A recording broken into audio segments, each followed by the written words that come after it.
Olá, boa noite, tudo bem? Bem-vindos mais uma vez ao nosso trabalho, à nossa live das sextas-feiras. Mais uma vez agradeço muitíssimo a oportunidade ofertada pela Karen, pelo Wagner Dorim, pela TV Galáctica, nesse convite. TV Galáctica que agora está também na Rádio Cutia, de São Paulo. E especialmente a vocês, mais uma vez, que nos acompanham, que estão sempre juntos, estamos sempre juntos nesse trabalho que é para vocês. Tá? Muito obrigado pela presença, muito obrigado por acompanharem e dedicarem seu tempo a este trabalho. O tema de hoje, a pedidos, é sobre a Pedra da Gávea.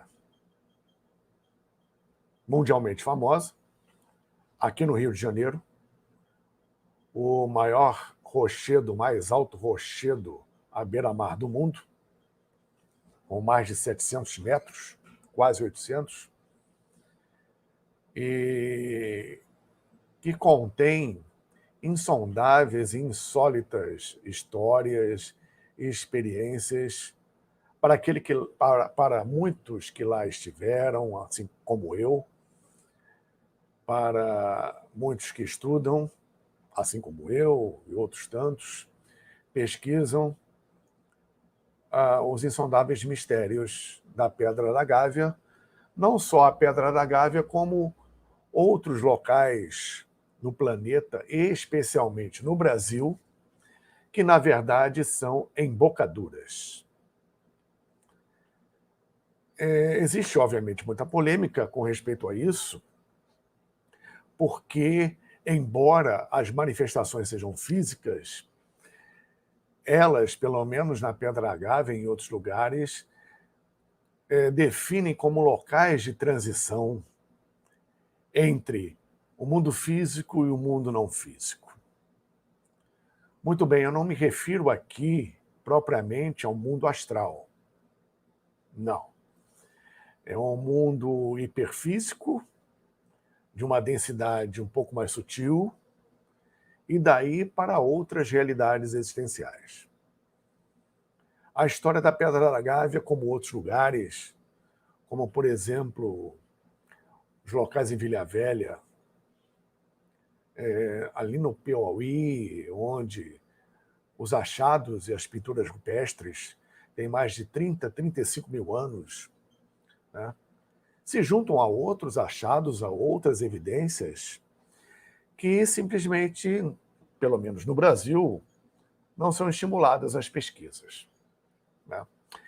E isso é muito triste, isso é muito desagradável, porque o Brasil é um manancial enorme justamente para a próxima raça. O caldeamento racial ele começa aqui no Brasil desde a Atlântida e passa ao longo do tempo, onde etapas são cumpridas em que, desde que o planeta foi criado, já foi determinado pelo plano espiritual para um momento futuro, o centro espiritual do mundo, como sendo as terras brasileiras.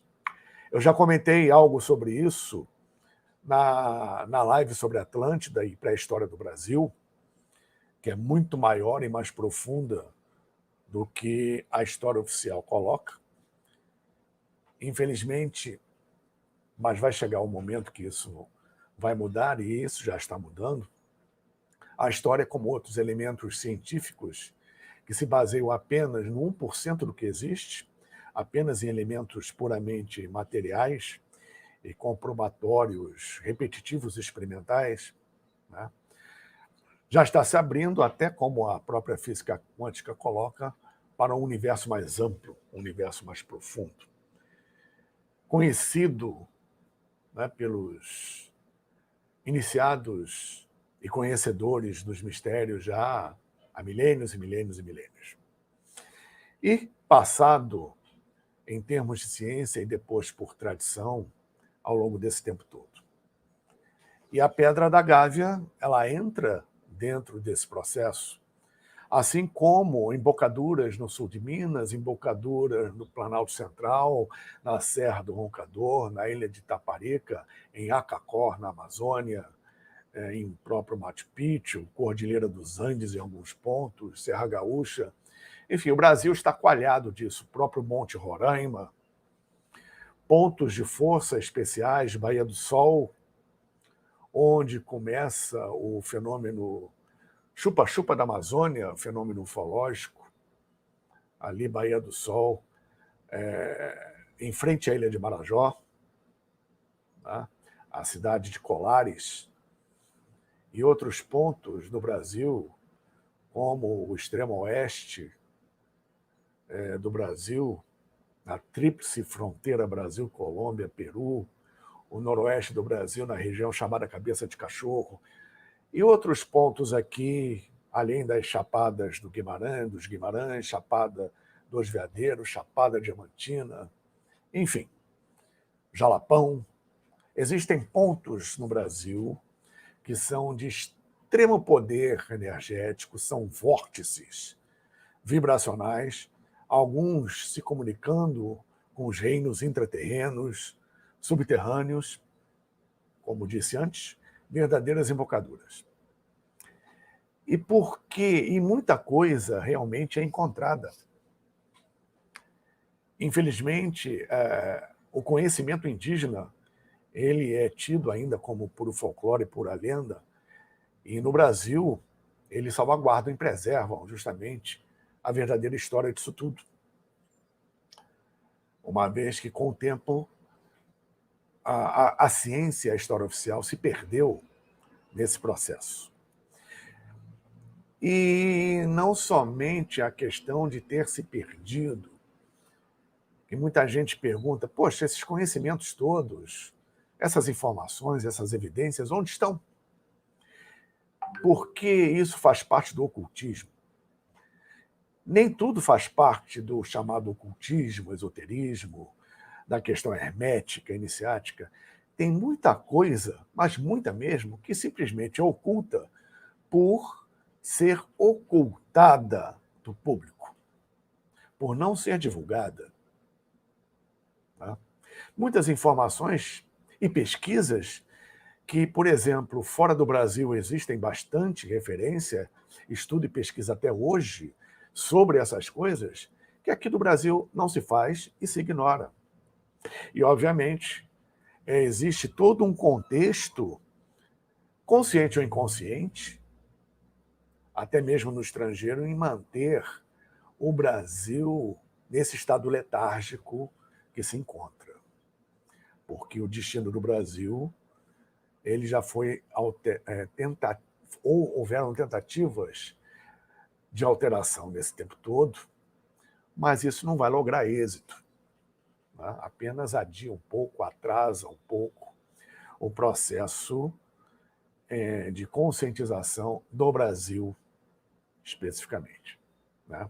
Onde temos, já desde os primórdios da civilização, e hoje, no Brasil, o lugar do mundo que tem elementos da Lemúria, da Atlântida, de todas as raças. A raça ária, todos os elementos que encontramos no mundo em termos de etnia estão no Brasil. Tá?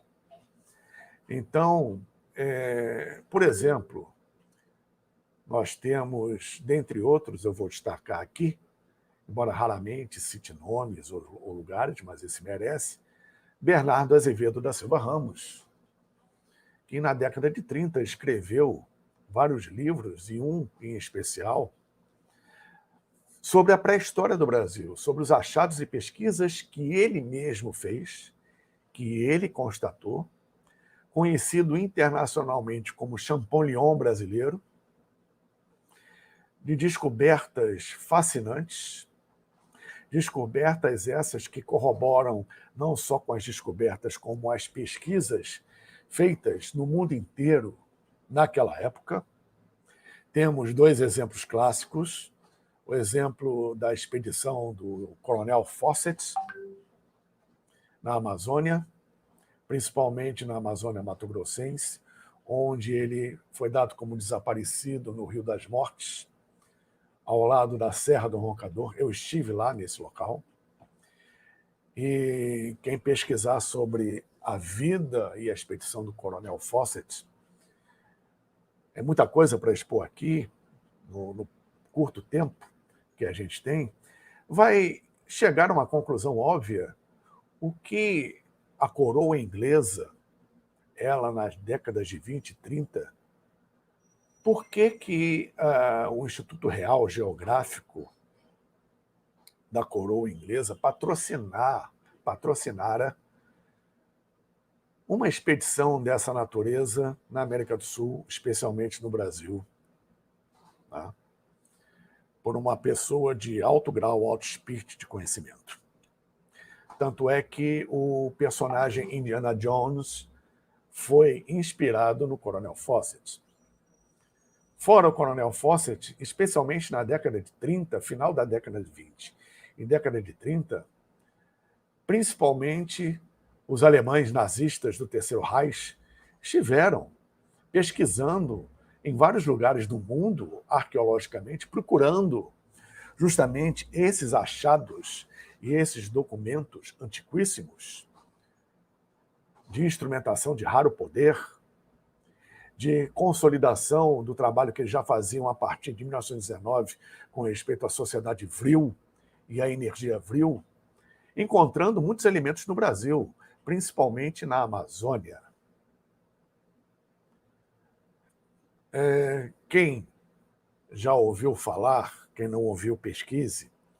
Talvez eu faça até uma live sobre isso, sobre Acacor, a grande cidade perdida na selva, em que os nazistas estavam procurando, além de outras coisas. Tá? Ou seja, isso não é somente folclore, a ponto do Terceiro Reich se mobilizar para cá, além de outros também. Tá? Então, Bernardo Azevedo da Silva Ramos, nos seus livros, coloca justamente as suas pesquisas, os seus achados no Brasil, comprovando fisicamente com artefatos que aqui no Brasil já tiveram gregos, já tiveram egípcios, aliás, egípcios antes, fenícios, gregos, romanos, mongóis, além de outros. A estada fenícia aqui no Brasil é bastante significativa, porque, na verdade, como já foi dito em outras lives de outras autoridades com bem mais conhecimento, os grandes iniciados do passado, os grandes líderes das suas respectivas sociedades secretas, da China, da Índia, do Japão, do Egito, de todo o mundo, vinham e se concentravam no Brasil porque sabiam da questão relativa a Melquisedeque, o rei do mundo, e a reimplementação da materialização e personificação do divino aqui no Brasil, a exemplo do Satya Yuga, da Idade de Ouro, no início da Atlântida, quando os deuses, entre aspas, os anjos, entre aspas, e a divindade personificada e o rei do mundo conviviam aqui materialmente com a humanidade. Quando estes depois se retiraram e prometeram retornar. Então, o Brasil sempre foi e está sendo preparado para esse palco. Né? E, obviamente, muitas forças contrárias e involutivas tentam, com bastante propriedade, atrapalhar esse processo todo. Ora, raciocinem, se você começa um processo de despertar, expande e eclode sua consciência, tem uma interação cada vez maior com o seu verdadeiro eu divino, a sua alma e sua mônada. Começa a compreender e viver o que está muito além da matéria e trazer isso para o mundo material, para a sua vida cotidiana. e isso servir de exemplo e legado para as pessoas que estiverem justamente afim, tiverem vontade e condição de abrir suas mentes, seus corações para mudar a sua própria vida nesse processo, porque a maioria não quer saber, mas existem aqueles que se sintonizam com isso e cada vez mais, né? Você, nesse estado, que tem a perfeita condição de verdadeiramente ajudar o seu próximo sem paixões, sem emoções, no sentido de orientar, né? Cuidar, compartilhar com o outro, se colocar como na compaixão no lugar do outro e, ao mesmo tempo, se aprofundar nesses conhecimentos. Se, nesse simples processo, ou uma simples conscientização, como uma pedra num lago, quando as ondas vão chegar lá do outro lado, vão atiçar o outro lado, vão atiçar o negativo, e as pessoas, nesse nível, começam a sentir reveses e ataques, embora já tenham condições de repelir isso mais naturalmente, isso chama atenção. Quem desperta na luz chama a atenção das trevas, as trevas faz tudo para atrapalhar. Você já deve ter experimentado isso. Se a nível individual isso ocorre, imagine a nível coletivo, com um país, com uma nação que tem um destino próprio, como todas têm, e a nível planetário. Ainda mais nesse processo delicado que nós nos encontramos de transição de eras. O que facilita mais ainda a ocultação de documentos, provas e informações sobre determinadas coisas, sabe-se lá por qual motivo. Em 850 aproximadamente, ou 880, 885 aproximadamente, nessa onda de grandes seres, de grandes iniciados virem ao Brasil, nessa época vieram os fenícios.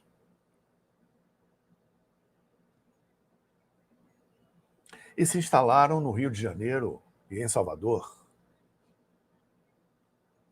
do rei Badesir, rei fenício que veio com os dois seus filhos. Embora ele tivesse 7 filhos, vieram 2 com eles, em 3 naus, aqui para o Brasil. Jetbal Bel, um casal que se instalaram no Rio de Janeiro, onde o Reino Fenício do Sul se instalou em à altura de Itaparica e Salvador, no Reino do Norte.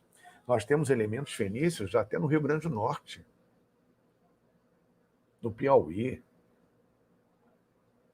na Amazônia, Planalto Central, no Sul. Isso tudo é escondido, sabe-se lá por quê?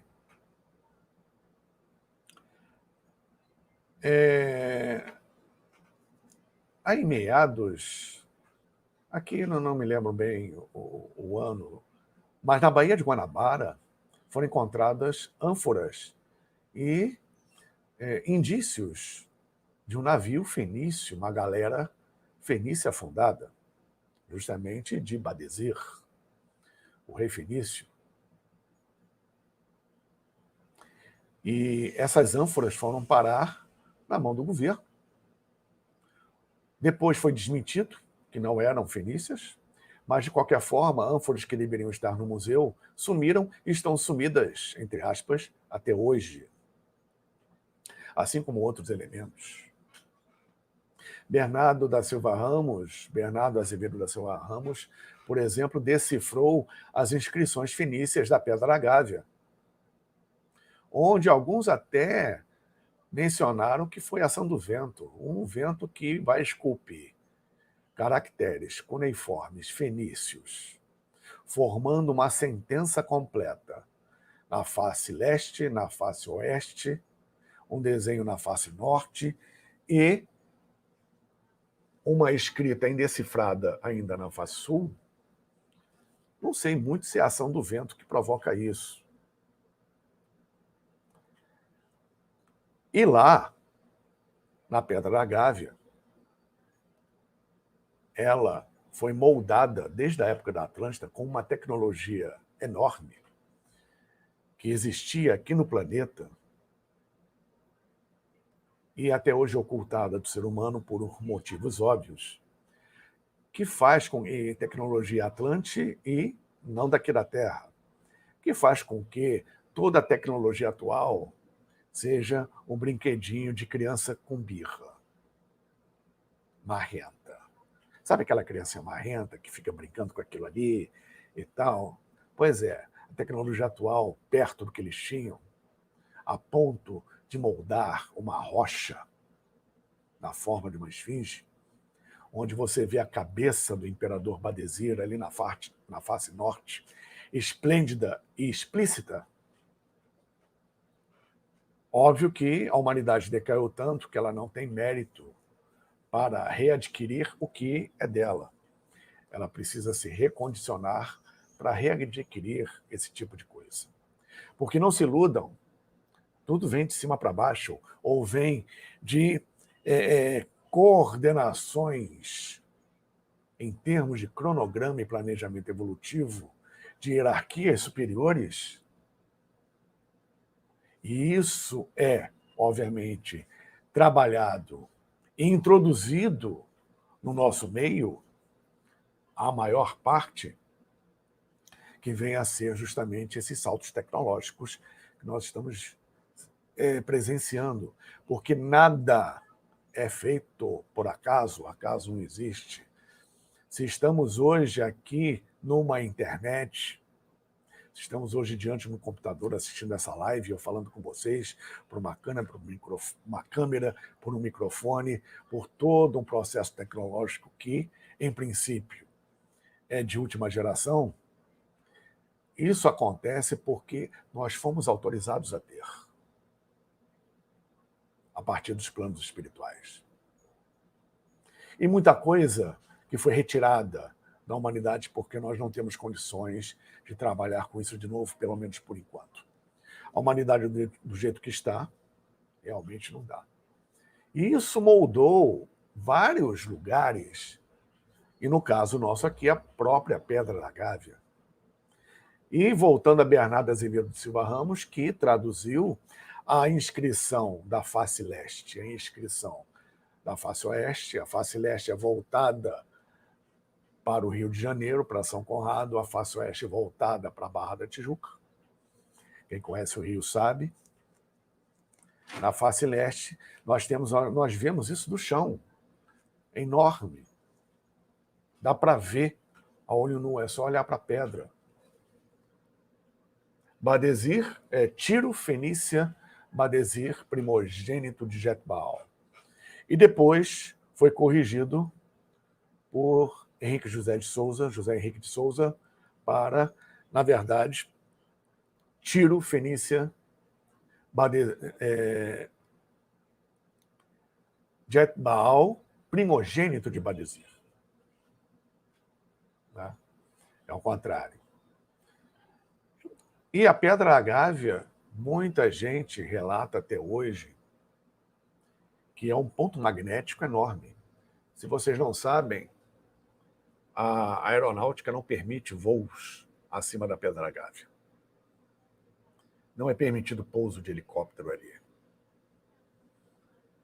Eu já voei de ultraleve e, ao passar ao largo da Pedra da Gávea, os meus instrumentos de boto, que para um ultraleve naquela época eram poucos, de leitura lenta, rodavam aleatoriamente. Outros também já presenciaram alteração em instrumentos de bordo. O campo magnético da Pedra da Gávea é enorme. E aumenta muito mais quando ela é coberta inexplicavelmente de nuvens repentinas, onde nós sabemos que existe atividade lá dentro da pedra. Alguns cientistas até chegaram com radares, etc. e tal, não conseguiram medir nada porque tem um limite de alcance. Como a pedra é muito grande, lá no fundo nós temos a parte oca, em que, por exemplo, na face oeste da pedra está escrito algo semelhante: aqui é o templo da luz, trono do rei do universo. Uma coisa assim. onde a Pedra Gávea ela estava ativada na época da Atlântida e durante por muito tempo, né, para justamente o direcionamento e o ancoramento dessa energia espiritual a nível planetário. Depois ela foi desativada e se tornou túmulo de Jetbal e Jetbal Bell, tá? Que jazem lá dentro. E a Pedra da Gávea tem comunicações com outros locais também que são embocaduras, como temos aqui no Rio de Janeiro o próprio Pico da Tijuca e o Pico do Papagaio, por exemplo. A Pedra da Gávea ela agora está reativada, aliás, já de algum tempo. Desde o início do século XX. Ela está ativa. Então, ocorrem muitos fenômenos na Pedra Gávea, inexplicáveis. Eles falam, são mencionados portais dimensionais, trabalho no astral, mas não existe trabalho em astral. Na Pedra Gávea, o processo é outro, é diferente. Na época da Atlântida, quando ela foi justamente elaborada, as chamadas Ilhas Tijucas, que ficam em frente à Pedra Gávea, num pedaço de mar razoável, elas não eram ilhas.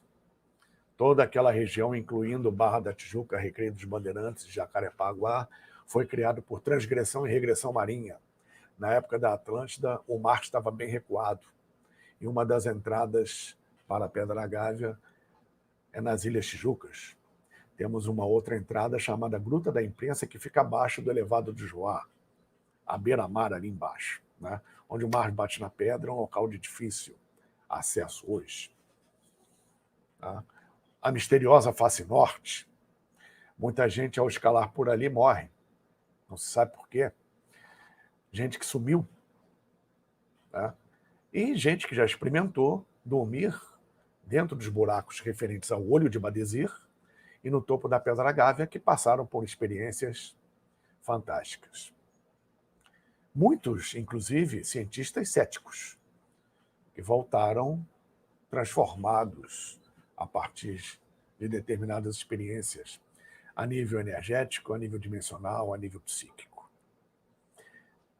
Então, a Pedra Gávea ela é um grande ponto de ancoramento, agora, como falei, ativado novamente, para todo o processo relativo à chegada da humanidade à sexta subraça da quinta e sétima subraça da quinta raça, raça área, para adentrar a sexta subraça.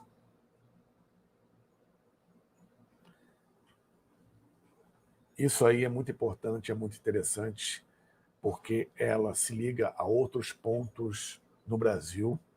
Já mencionei alguns, por exemplo, as próprias 7 cidades do sul de Minas, ao Planalto Central, ao Roncador, ao Machu Picchu. Existe toda uma interligação por baixo. E os governos sabem.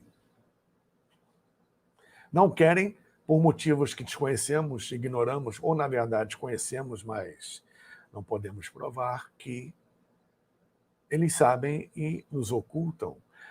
As inscrições da face oeste, ninguém sabe disso porque ninguém divulga.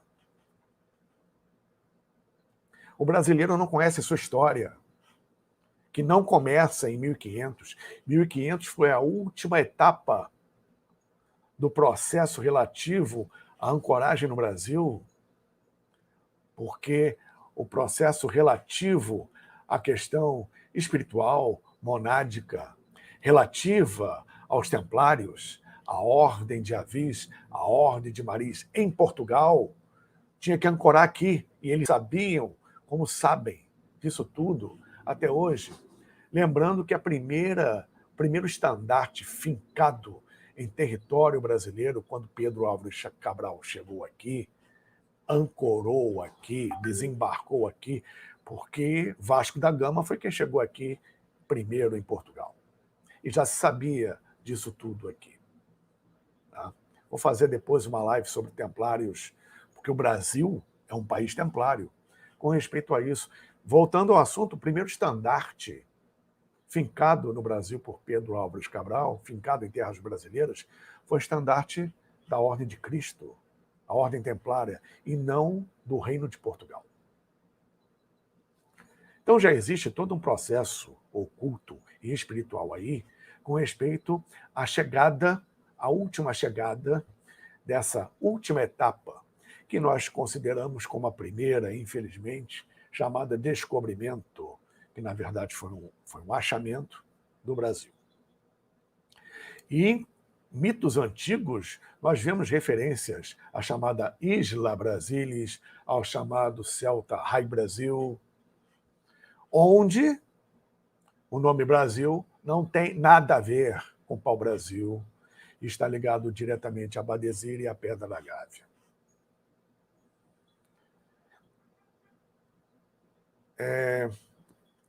Um amigo meu, na ufologia, em seu programa, mencionou, o Eustáquio, que anos atrás assistiu um programa da BBC de Londres e depois, procurando também conseguir essa informação, onde nesse programa da BBC mencionou-se, infelizmente, uma coisa óbvia, que os historiadores detestam que a história seja mudada. Dá um trabalho enorme. Então é melhor deixar como está, além da história ser contada por quem venceu em termos bélicos, em termos sociais, em termos econômicos, teve uma supremacia sobre algo ou alguém. E a partir daí a história é contada sobre essa versão. Vai ver o que os índios americanos acham da história deles. Vai ver o que os índios brasileiros acham da história deles, e assim sucessivamente. É preciso encontrar sempre um ponto de equilíbrio em tudo, como já dizia Siddhartha Gautama, o Buda Shakyamuni, que também está interrelacionado, como todos os grandes avatares, com esse processo no Brasil e outros lugares do Brasil além da Pedra da Gávea. E existe um detalhe também muito interessante, pois essa moldagem não ficou só na Pedra da Gávea, em sim em toda a Serra da Tijuca, tá? Que vai de São Conrado até o Pão de Açúcar, para quem conhece o Rio de Janeiro. Se você pegar um barco e se dirigir até a Ilha Rasa, é uma ilha em frente a Ipanema, que tem um farol, o farol da Ilha Rasa, é administrado pela Marinha do Brasil, e ali tem achados arqueológicos incríveis. Isso também não é divulgado. Muito, muito antigos. Você, olhando para o Rio de Janeiro, você vai perceber o fenômeno que você já deve ter ouvido falar, se não, pesquisem, vale a pena, do chamado gigante deitado. Deitado em berço esplêndido. A letra do hino, ela também é espiritualista, ocultista, e fala desse processo. O grande gigante deitado do Rio de Janeiro, que é do Brasil, é a representação do rei do mundo, onde observamos uma figura humana deitada direitinho, de acordo com o contorno das montanhas, onde a Pedra da Gávea é a cabeça, com o seu nariz, o peito é a Pedra Bonita, o corpo é o maciço da Tijuca até chegar no falo, que é o Corcovado, aquilo ali desce até chegar no Pão de Açúcar, que é o pé. E de acordo com os escritos fenícios, o tesouro de Badesir jaz sob o pé do gigante. Dentro desse contexto que nós estamos falando, pode existir algo em algum lugar ali no Pão de Açúcar. Até mesmo físico. Estamos falando de coisas aqui, mais de 90% físicas. E é um processo de descoberta interessante que, na verdade, vai muito além das experiências, embora elas não sejam invalidadas, muito pelo contrário, de pessoas que sobem, fazem filmagens, reportagens sobre a Pedra Gávea, etc. e tal, mas que não vão fundo na questão. Porque talvez tenham medo de se comprometer com determinadas informações que, entre aspas, não são confirmadas. Tá? Volto a dizer, não somente Bernardo Azevedo da Silva Ramos, como outros, tem pesquisas reconhecidas no mundo inteiro. O estrangeiro sabe mais sobre isso e sobre o Brasil do que nós mesmos. E eu digo a nível acadêmico. A nível acadêmico. Porque existem, obviamente, os registros feitos por esses pesquisadores. E que não foram depois renovados por simples ignorância e não estímulo das autoridades aqui no Brasil. Um triste exemplo disso, o que ocorre atualmente, hoje, na Amazônia, por conta do desmatamento. Só por conta do desmatamento é que ficou claro no chão vestígios de construções, edificações, marcas para lá de pré-históricas, de civilizações que ali estiveram. Foi preciso desmatar para que se constatasse isso. A falta de estímulo e pesquisa, embora isso esteja mudando, com respeito à arqueologia brasileira, precisava ser mais aprofundada, estimulada, incentivada. Ah, porque falta recurso. Falta recurso para tudo, mas também não adianta nós nos acomodarmos com determinadas justificativas. Quem quer vai lá e faz. Então, as atividades na Pedra da Gávea, que se reiniciaram a partir da década de 20, mais ou menos, talvez um pouquinho antes, estão aí e fazem parte desse processo de transição planetária.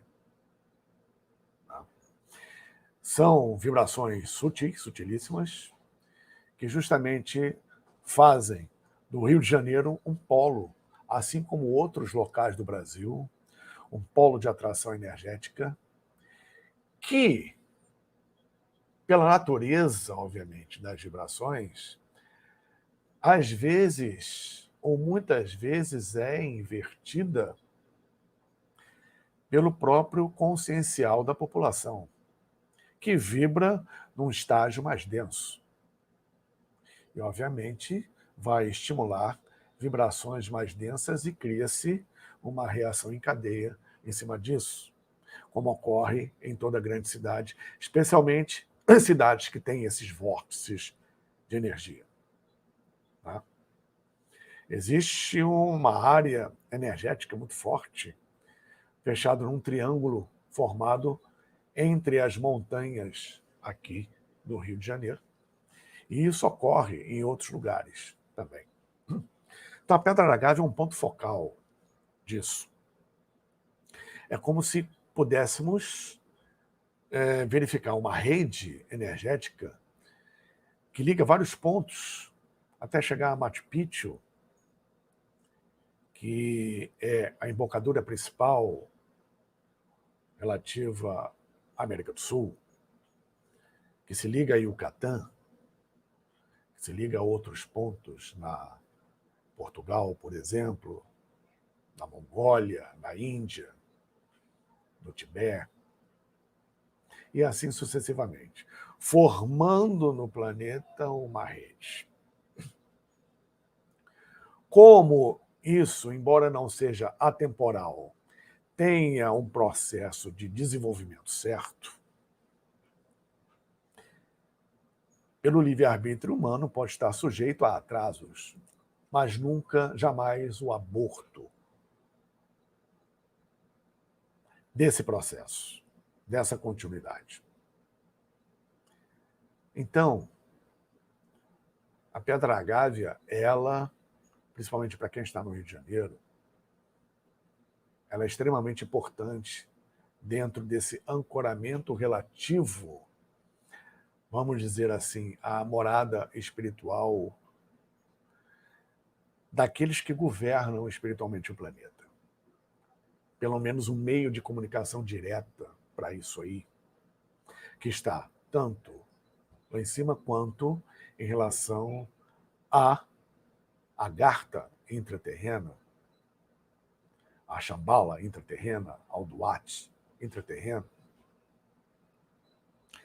Isso é todo um planejamento, um cronograma que está sendo feito de forma sutil. Aí vocês vão também me perguntar, mas se o governo sabe disso, se autoridades sabem disso, se elementos que detêm conhecimentos profundos, estratégicos, podem saber disso, sabem disso, nem todos, obviamente, né?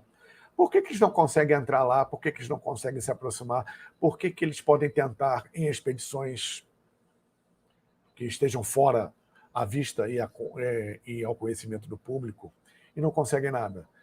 Por um simples motivo. O consciencial coletivo da humanidade ainda é muito bélico, ainda é muito beligerante, ainda é muito hostil. Uma frequência ainda muito baixa, movida a emoções. E a emoção que cria karma. Emoção, como já foi dito aqui, no seu sentido possessivo, egóico, egoístico, limitado à satisfação dos seus desejos e prazeres. E não do indivíduo consciencialmente mais elevado, onde ele nutre seus sentimentos, que são altruístas, fundindo-os com metal concreto, abrindo para o mental abstrato, intuitivo, onde a ação da emoção é consciente e produtiva. Enquanto isso não ocorrer de uma forma coletiva plena, nenhuma autoridade espiritual vai permitir que sequer alguém chegue perto, porque não tem mérito, não tem merecimento. Como já foi dito aqui em outras lives, não tem como transmitir um conhecimento. Eu posso chegar aqui para vocês e dizer, olha, o bija e o mantra tal, tal, tal, para o elemental tal, ou para fazer isso, é assim, assim, assado. Posso fazer isso? Posso, mas jamais vou fazer. E ninguém de sã consciência vai fazer, porque é preciso que o indivíduo que receba isso trilhe um caminho preparatório para que alcance o mínimo de mérito para receber. Então, em termos coletivos, podem tentar de tudo, mas a humanidade, especialmente o brasileiro, ainda não tem mérito para isso. Muito longe disso, de saber o que tem dentro da Pedra Gávea, por exemplo, de entrar lá. Não deixam e não vão deixar. Existe um comando e uma hierarquia espiritual, porque tudo vem de lá para cá, como Chico Xavier dizia, o telefone toca de lá para cá, que obviamente vai limitar muita coisa. Ninguém aqui faz o que bem entende, não. Por tentar fazer o que bem entende é que está essa bagunça geral. Sem respeito, sem humildade, sem acatamento, sem consciência do que está fazendo, tá? Sem trilhar um caminho de luz totalmente largado, só eu, o resto que se dane. Enquanto continuar assim, vamos ficar na ignorância. Embora, por outro lado, independente do processo evolutivo atual da humanidade, em outros níveis, o cronograma de trabalho ele continua muito bem obrigado até o momento certo daquilo se expandir, e já começou a se expandir. Inclusive, civilizações, muitos seres de caráter intraterreno vão aflorar, até mesmo por essas embocaduras daqui a algum tempo. Bom, pessoal, ficamos por aqui. Agradeço mais uma vez a vocês, espero que tenha sido útil, porque para falar alguma coisa de Pedra da Gávea, que ainda está muito longe de acabar, esse preâmbulo e tudo que foi dito aqui foi necessário para criar uma ambiência nesse processo. Não se iludam, toda vez que falamos, pensamos ou estamos atentos a um determinado tema, existe toda uma egrégora, toda uma ambiência que é trabalhada, onde distância não existe. E, como já diziam os antigos, e a espiritualidade em geral, ao pensar em alguém ou no lugar, você está lá. Por mais distância física que os separe, essa separação só vai ocorrer na sua mente se você acreditar nisso. Está tudo acontecendo aqui agora, o poder de expansão que nós temos, ainda inconsciente, é muito grande. Se você se imaginar agora na Pedra Gávea, você vai estar lá. Se entrar em meditação e concentração, você vai captar o que aquilo emana e talvez até adentrar em alguma coisa se você tiver autorização para isso. Assim como em qualquer parte do planeta, se você quiser entrar na grande pirâmide de Quéops agora, você tem condição disso. Poder de expansão da sua mente e a vivência nisso não é algo abstrato ou algo surreal, não. Você tem, na devida proporção vibracional, a experiência física disso, que pode ser um agente transformador na sua vida também, dentre outras coisas. O que não falta é exercício, o que não falta é disposição justamente para sermos cada vez mais pessoas melhores e aplicarmos o conhecimento de uma forma consciente. Porque conhecimento não aplicado é patrimônio jogado pelo ralo. E aliado ao conhecimento, o servir, a compaixão, o compartilhamento. Estar pronto, estar bem para estar pronto. Muito obrigado mais uma vez a vocês. Tenham uma boa noite, um bom final de semana. Namastê, Ediat Ra.